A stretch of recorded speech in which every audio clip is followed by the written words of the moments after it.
Everybody a second to join us.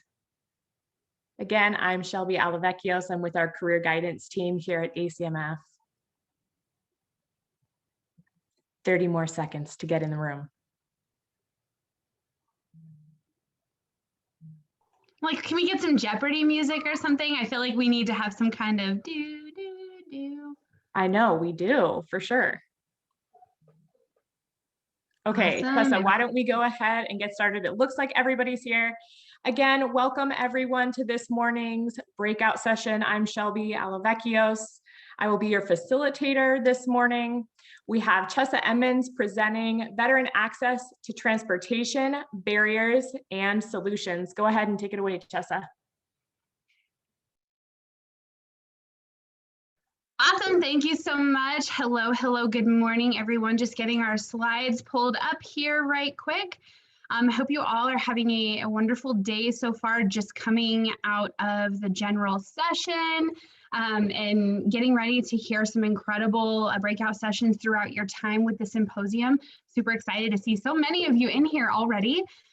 Just before we launch in, a couple of quick housekeeping tips. All videos are turned off and all mics are muted at this time, but towards the end of this session, probably the last 10 to 15 minutes or so, we are going to have an open think tank discussion, and you will have the ability to unmute at that time. So just keep that in mind. If you can't unmute or turn on your video at this time, everything has been turned off, just so that you can sit back and enjoy your coffee. Don't have to worry about the dog or the kids going off in the background, and that you can still hear and be able to participate.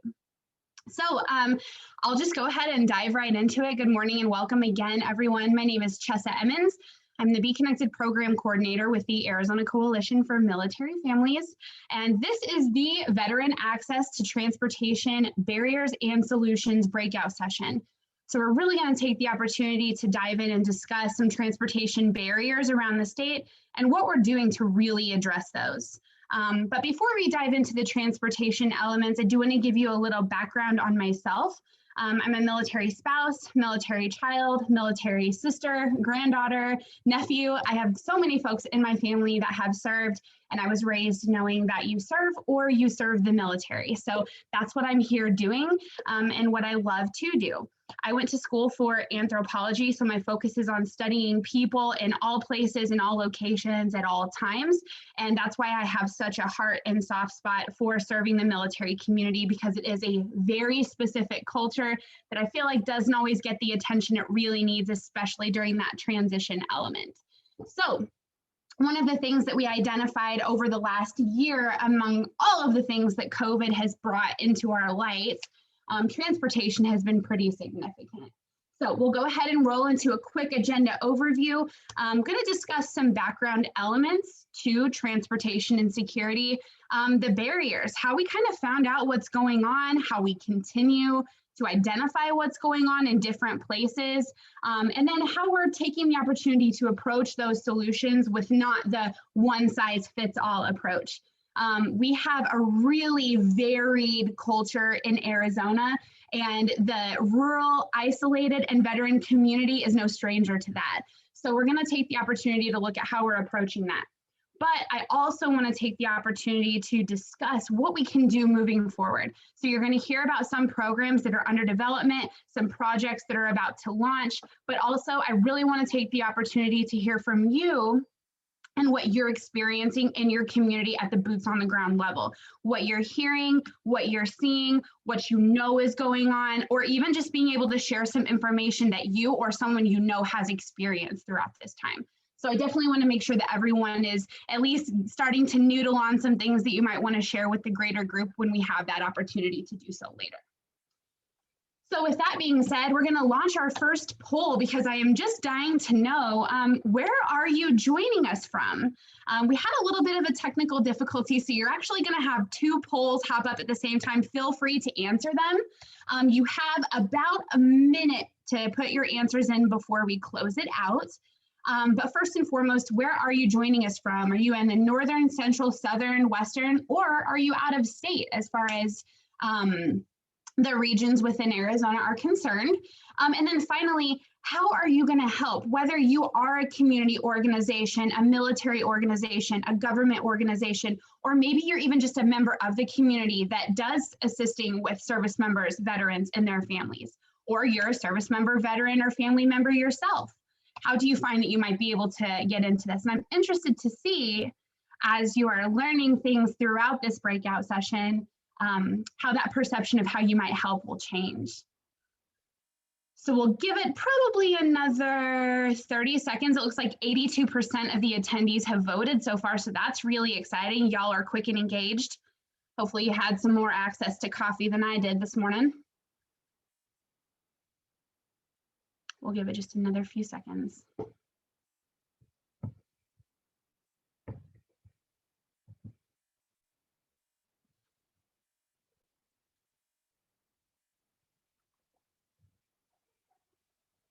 Wow, we got lots of Northern folks, which is really exciting. All right, did the results pop up or were they just gone? Oh, there they are. Okay, cool. So cool. I'm hoping everybody can see these. I do believe that that is how this all works. So it looks like we got just right at 50% of the people in this breakout session are joining from Maricopa County right now. Have a couple people from out of state, a lot of Northern, Southern, and Western folks. We have a pretty good spread, which is very exciting.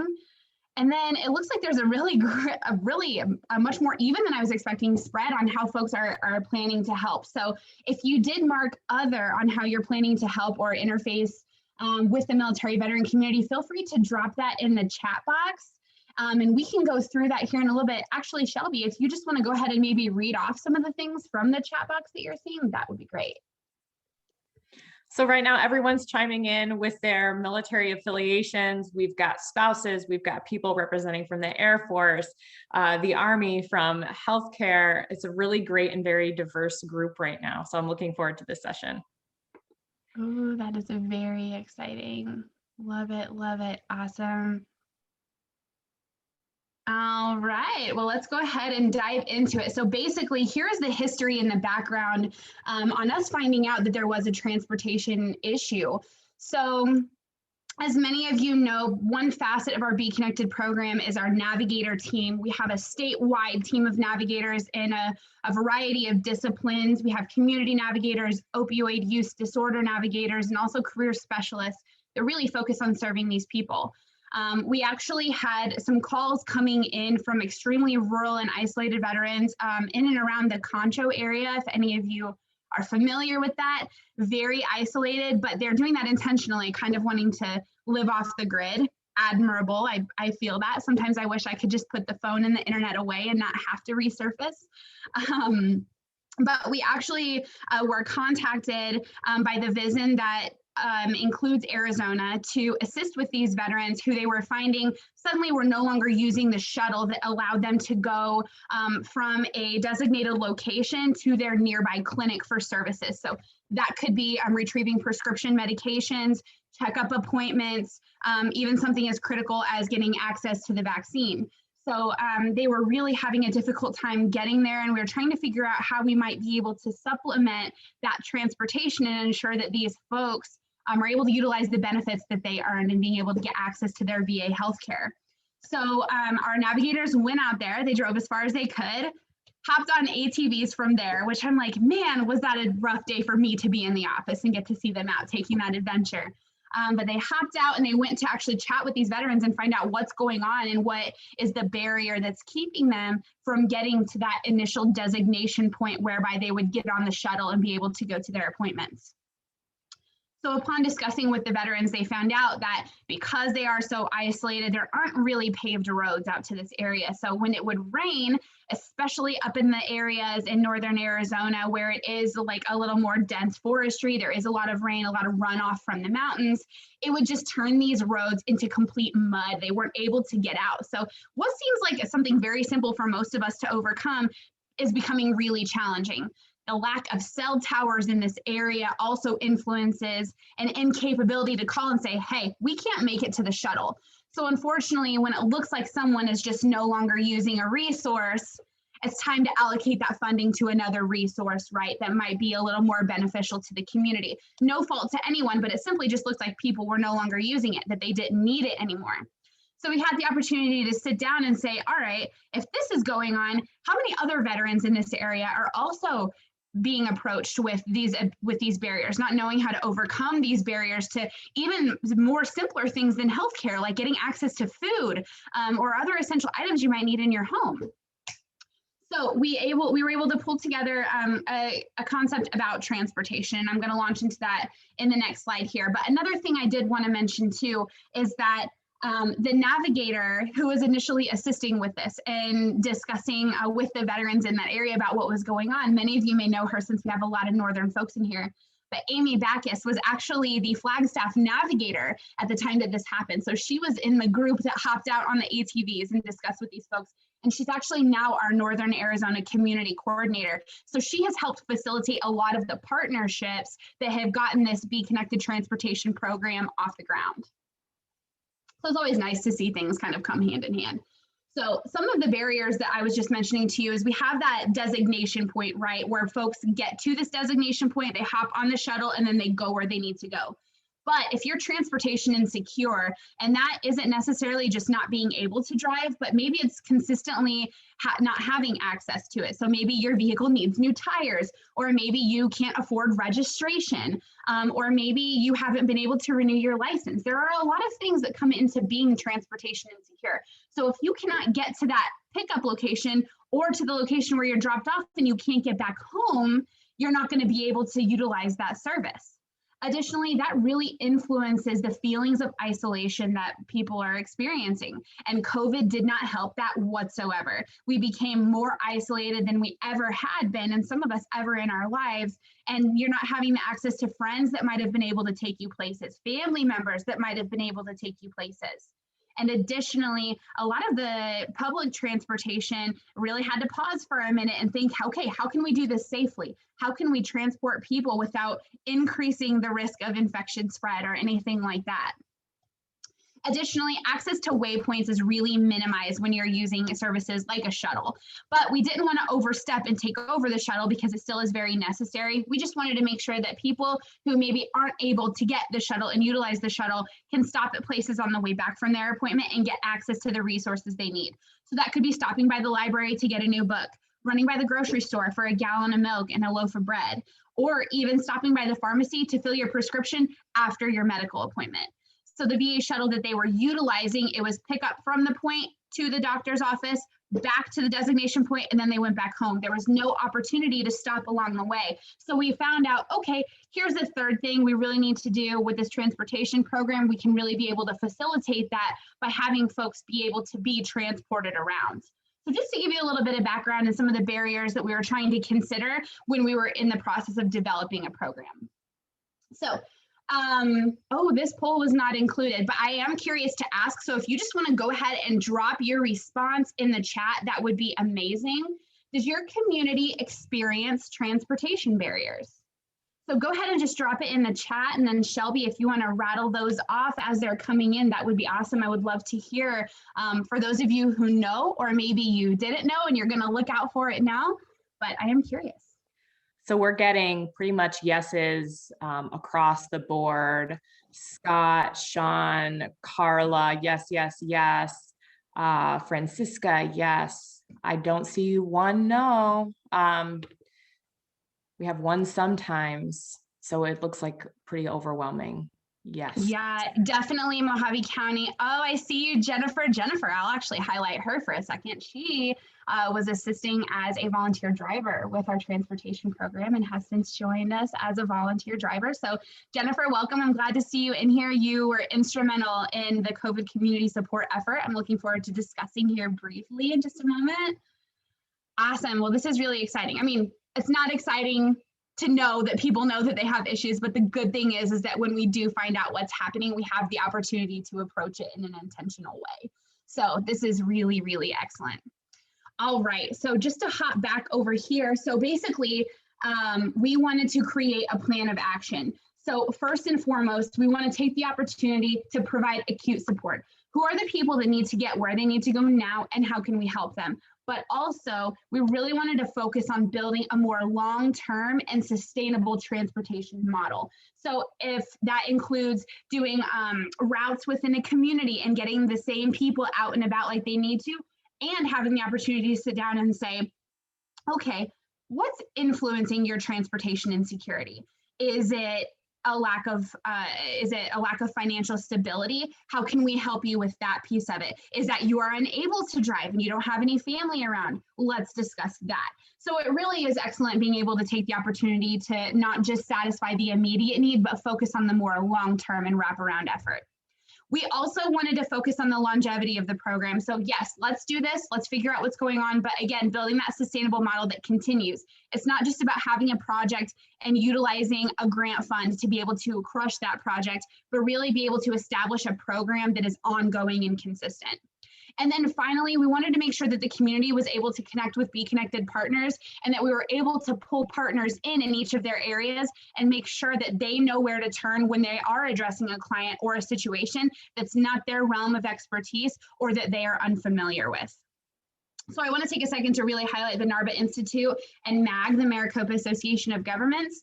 They did an excellent job in terms of providing the funding, the rural incubators that we participate in, which are massive think tanks of people around the state that are doing a variety of transportation programs and trying to be as effective as possible at resolving transportation insecurity in a number of communities. So this would not have been possible without their support.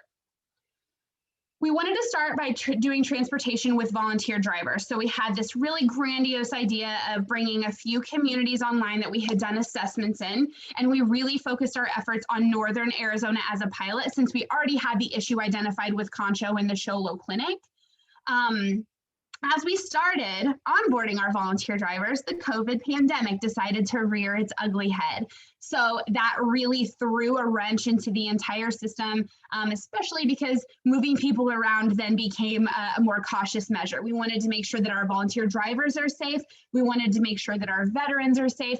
And the fact that the primary amount of people that we're serving in this area are the older veterans, those were at the most increased risk for contracting COVID. So we had to make sure that we are taking every effort to keep everyone safe and healthy while we were doing this. As we were planning and connecting with partners, it actually seemed more efficient due to the scare that our senior veterans were having with not wanting to go out, to be able to kind of adjust and say, well, if we were going to take people to the services or connect them to the things that we need, what if we could kind of just change that around a little bit? So I wanted to have a little fun with this. I hope we have some fans in here, but we wanted to take the opportunity to pivot. So we wanted to say, all right, instead of being able to take people and take them around to these different locations, what if we were able to instead utilize our volunteer drivers to bring these services, to bring the food and essential items to the people who need them? So here we go. We got the pivot scene. I hope you guys are enjoying this. And that's where the COVID Community Support Spark came from. So as a result of COVID, there were a lot of opportunities for grants, specifically focusing on really narrow subject areas. There was a grant that came about for food insecurity specifically, and much to our surprise, folks that are experiencing transportation insecurity are also at a very increased risk of food insecurity. And we also are finding that they very much go hand in hand. Folks that aren't able to get out are not able to get food. Folks that are able to have money for food may not have the money for fuel to get there. So it really became about identifying how we can take this awful duo and really crack it down and be able to resolve it in a more holistic way. So we took this grant and we created a nomination system with our partners for them to be able to share with their clients or to be able to nominate their clients that they know are experiencing food insecurity. So we created this nomination system. Our partners were able to submit a nomination form, and our Be Connected support line team reached out to each of those nominees to complete a request form. The request form enabled us to collect demographics on the people that were utilizing the program, but it also gave them the opportunity to talk about what their family was needing. So we have a lot of programs around the state like St. Mary's Food Bank, Community Food Bank, United Food Bank that provide food boxes, but sometimes that negatively impacts the folks that might have a dietary restriction. So that could be something that's gluten-free, dairy-free, having a bunch of children in the house and potentially not having the time to have to take all of these things and boil them and mash them and grind them down to where a baby can eat them, right?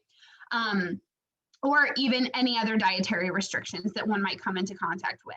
So we took the opportunity to really analyze what a single food box, a family food box, and then having a menu outline so that they are getting foods in each of the food groups so that they are having the opportunity to build meals out of this. And then we put that information through and conducted grocery deliveries with our volunteer drivers to the people who were needing them. So we also took the opportunity, like I was mentioning, to collect demographics on the recipients. What this enabled us to do was spark the transportation program by really identifying our high-risk populations. So part of my role with the coalition is very data-driven and analytical. I take in a lot of our numbers, I take in a lot of our qualitative data, and I ball it up and I turn it into information that we can use to really chase after our projects and figure out how to be as impactful and efficient as possible with what we are trying to do. So we took the opportunity to find out how many of these folks are consistently food insecure, how many of these folks are employment insecure, and that's what's reinforcing them not being able to have consistent transportation or food access. So what we were able to do overall, and this was incredible in a 2-week period, and I'm going to boast on my team for a minute because it would not have been possible without them.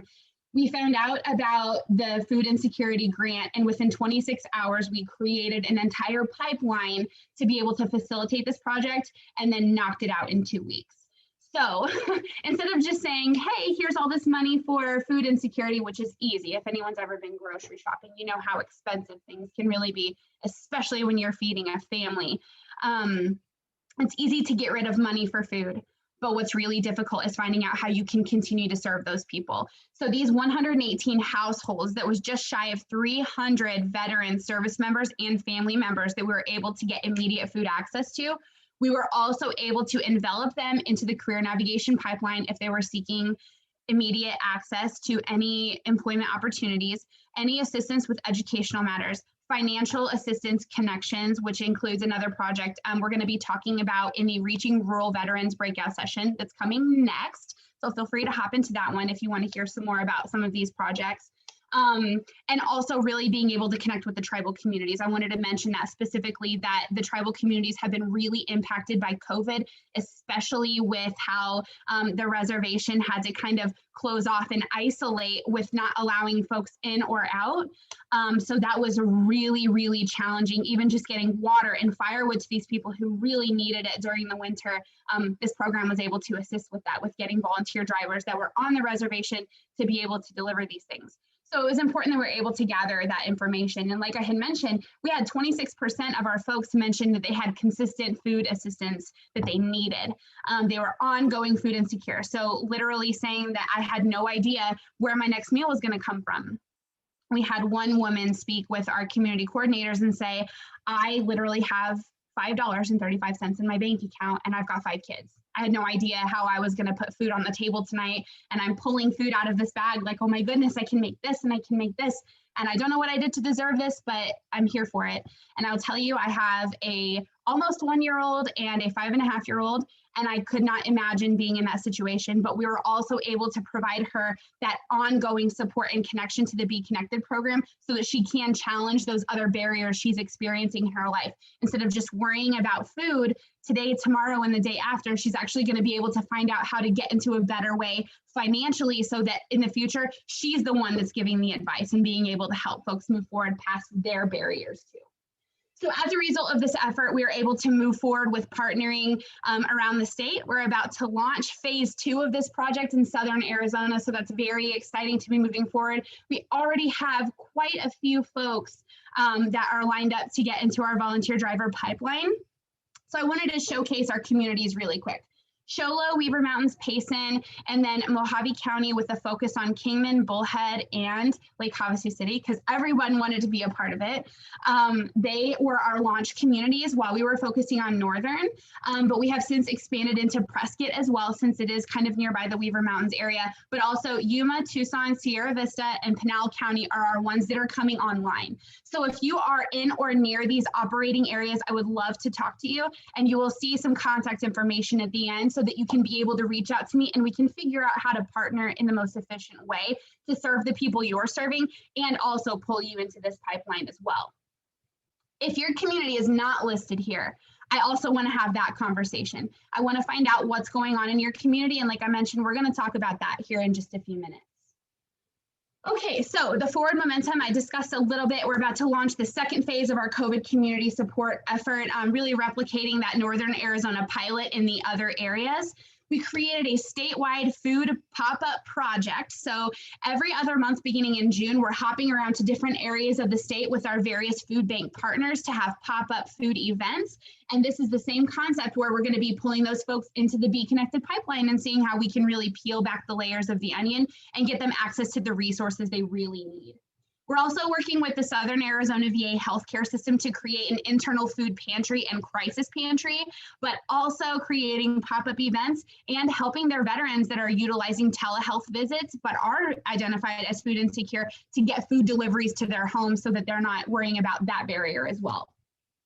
I also want to take a second to mention the Arizona Department of Veteran Services Transportation Survey. If you have not taken that survey yet, I would highly recommend it. It allows you to discuss anything you've experienced, whether it's yourself, someone you know, or a client that you're serving. So you can call into the Be Connected support line. That number will be at the end here, and you can actually take that survey. We're using that data to also reinforce the Be Connected door-to-door transportation project. So it's super, super helpful. All right, now we already did that last poll there, how will you help? So I wanna take a second and I wanna discuss some ways that you can help. So nominating a family member, a friend, a colleague, a client, someone you know, someone you have served, a battle buddy, feel free to connect them directly to the support line. Whether there is a current phase of the food project ongoing or not, there is always access to a food resource that the Be Connected team can immediately assist them with. So I just want to reiterate how critical it is that that referral system stays in line with with all of the projects that we're trying to launch. So our partners leaning on the community members and our community members referring to the partners and working with the Be Connected team. Everyone's a part of the Be Connected team. So as you fit into that piece of the pie, however you feel that you do, please feel free to remember that that referral piece is critical.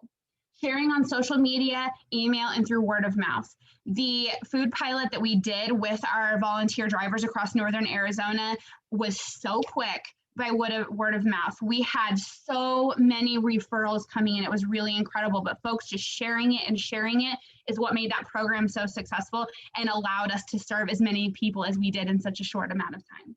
Finally, you can volunteer as a driver. So you receive no cost training, paid mileage reimbursement, and it's totally at your leisure. Whenever you are able to participate, you can. So I would love to have that conversation. If you want more information about it, you can go to the arizonacoalition.org/transportation webpage, and all the information is there in a digestible format. Okay, now we have about 12 minutes left. So I want to go ahead and open it up. Here's a couple of prompts just to be thinking about. I know that we mentioned this in the beginning, but I want to hear about what is going on in your community. What is something that you have experienced over the past year, and how do you think you could get involved? We had a lot of data that we collected on the project prior to COVID, but as we know, everything flipped on its head and a lot of things changed. And the longer that we remained in isolation, the more things continued to evolve and develop. So we've really taken the opportunity to look at some of that new data, and I would also just love to hear what you guys have to say as well. So Chessa, I went ahead and allowed people to unmute themselves. So just so everyone knows, you should be able to have access to, at the very least, your mic now.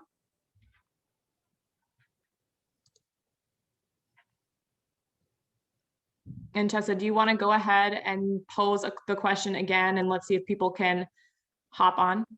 Yeah, definitely. I would love to hear what's going on in your community. What are some things that you've experienced, some things you've heard about, or even some things you've heard from the clients you're serving, your friends that you're interfacing with?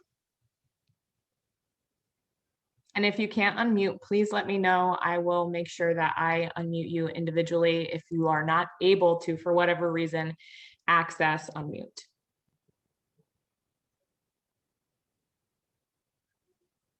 Hi, this is Maureen. I'm up in Flagstaff with St. Vincent de Paul. And we ran into a challenge recently where the new Greyhound station managers are refusing to take our check. And that's the only means we have to pay. Our treasurer only allows check usage. So we get quite a few calls from people that are referred to us to because they remembered we used to buy Greyhound tickets, especially just to go from here to the Valley. But we no longer have that option. And the passenger train isn't even running at the moment. I think it's coming back next month sometime. But we don't have any other way to get people to where they need to go anymore. Any thoughts? Yeah, I think that's really interesting. I'm sure that you've already asked this question, but is your treasurer open to expanding to other payment options? I have indeed. And the answer is no and heck no. Our group is, because they're all volunteers, it's not surprising that we're probably of a later generation and or earlier generation, I guess. And so because of that, you know, some of the things of doing things a different way are not always welcome. Sure, yeah, that totally makes sense. So I would like to ask you, given the, I was just mentioning about becoming a volunteer with the transportation project, and I think I saw Joy on here. Joy Sprink is our special projects contractor. She has been my co-pilot here in launching the transportation effort, running the food insecurity effort, and then continuing to approach both food and transportation insecurity. She's helped set up a lot of the partnerships, and I would be curious to know if your volunteers would be interested in establishing a partnership where they can participate as volunteer drivers to be able to facilitate that connection for people. So I would love to have that conversation with you if we maybe me, you, and Joy can set up a meeting and chat about that. Okay, yeah, I can certainly bring it up at our next conference meeting. However, I'm going to be out of town for a month starting next Wednesday, so it won't be until June. Okay. The issue I know they'll bring up right away is liability. So what is the for transportation, what is the coverage? Is there additional coverage through the program? Yeah, definitely. Joy, are you there? I would love for you to be able to chime in on this. I know she set up a lot of the liability and insurance coverage that we did establish for our volunteer drivers. The only thing that volunteers need to have is their driver's license and their registration up to date. I believe that when they are under serving as a volunteer driver with us, they are covered under insurance and liability with our program. That's great. And Chessa, I have another question then. You may have the same requirements as we do. We give out gas vouchers from a particular station in town, but there are 3 requirements to get one. And one is a valid driver's license. The next is valid registration. The last is, insurance, and they have to be able to show it to us. Because we have a liability for putting people on the road, Sure. without things. So is there anything, does everybody have the same requirements to be able to help, or does anybody help with gas? Like our Veteran Resource Center, do they help with gas vouchers? Or it's another Joy, I'll let you chime in on that. I'll just lead by saying, I don't believe that we provide gas vouchers. We just utilize our volunteer drivers and our community navigators to facilitate the transport. But if somebody did need a gas voucher or other financial assistance, we would loop them through the Be Connected support line to get assistance from our partners. Okay, thank you. Yeah, of course. And Joy, I saw you unmute. Did you want to add anything about the insurance and liability piece? Yes, we actually do have a wonderful insurance program that really is based on volunteers and protecting our volunteers as they encounter clients, and also protecting our clients, our veteran clients. So every one of our volunteers goes through an extensive background evaluation, and we make sure that, you know, their car registration is up to date, insurance is up to date, and then we layer another piece of insurance over every volunteer. So in other words, if the volunteer was to fall down on the sidewalk, if there was an issue between the volunteer and the client, we would have support there as well. There are just so many things that can come about, but we did this at the very onset of this program to make sure everyone was protected with extra insurance, which includes medical and legal and so forth. So it's a fantastic program and utilized across the country. Really good. And do you find most of the transportation is to local places, or is it more long distance? For example, Flagstaff to the Valley. So right now we've been focusing primarily on delivering the goods and essential items to the veterans and their family members who need them. We're just now opening up as our volunteers they have an individual ability to say whether they feel comfortable transporting folks or not. But we're just now starting to open for the transportation piece. I will say that the bulk of the requests that we have had for assistance have been locally based. So whether it's like based on the travels that our navigators have conducted, it's locally to the clinic to get the vaccine, locally to grab groceries, to grab medication from the pharmacy. They have all been very locally based requests, but I would venture to say that there probably are going to be more requests to expand across the state based on the other needs, like as folks start to travel down to the Phoenix VA from northern areas or whatever that might look like. But for right now, it has been more locally focused. Very good. Thank you so much. Yeah, of course. I want to adjust attention really quick to the chat box just to address a couple of these questions. So I see Glenn asked, are there criteria that a veteran in Phoenix has to meet to get connected with volunteer transportation to appointments at the VA? The only criteria that you need to meet to utilize the Be Connected program is to be a veteran, a service member, or a family member. So what I would definitely say, Glenn, is feel free to connect them directly to the Be Connected support line and they can get assistance right away. The next one I see is, are there any resources for veterans transportation to get home from a hospital admission, non-VA hospital? So I would say the same thing. Call the Be Connected support line to get connected with a navigator. That's what our community navigators do.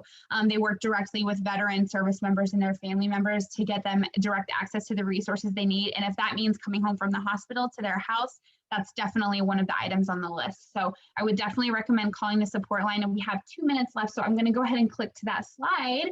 Since I keep saying that to you guys, I want you to have the support line. So here you go. Here is some information for you. If you want to reach out about the transportation program, or if you have any questions about partnering, about the food insecurity effort, anything like that, feel free to reach out to connect@arizonacoalition.org. There's the Be Connected website listed for you in case you do want to go and thumb through the resources that we have. There are so many resources. It's overwhelming in the best way. You can see all of the things going on around the state, and you can also filter it out by where you're located to see what's nearby and relevant to you.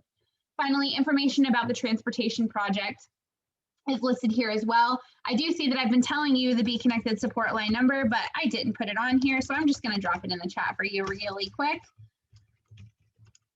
There you go. There it is in the chat box, 1-866-429-8387. That'll get you connected to the Be Connected support line. It's local, based out of Tempe. We have all veterans and family members of veterans that are on the support line. So you've got that peer support as well whenever you're calling in. Are there any questions? Any other questions rather, while we have 1 minute left? So for that last question, veterans in wheelchairs are really at a loss for transportation. Are there any funds available to pay for ADA training? I would like to pass that to our support line team just because of their interaction with our partners for sure. I can also discuss that with our community engagement team and see what they know as far as the certifications and training that is available and what kind of payments are available, especially for those in the veteran arena. So Pat, I will definitely chat with Amy and Dee, and I'll get back to you ASAP. Also, Okay, for guys. how can you volunteer, please go to that website and fill out the volunteer driver inquiry form. It's listed there on the website, and then our team will get in touch with you to work through the onboarding process. That sounds great, Chessa. You had a great presentation. Thank you so much for putting all of that together for us. Everyone was really engaged.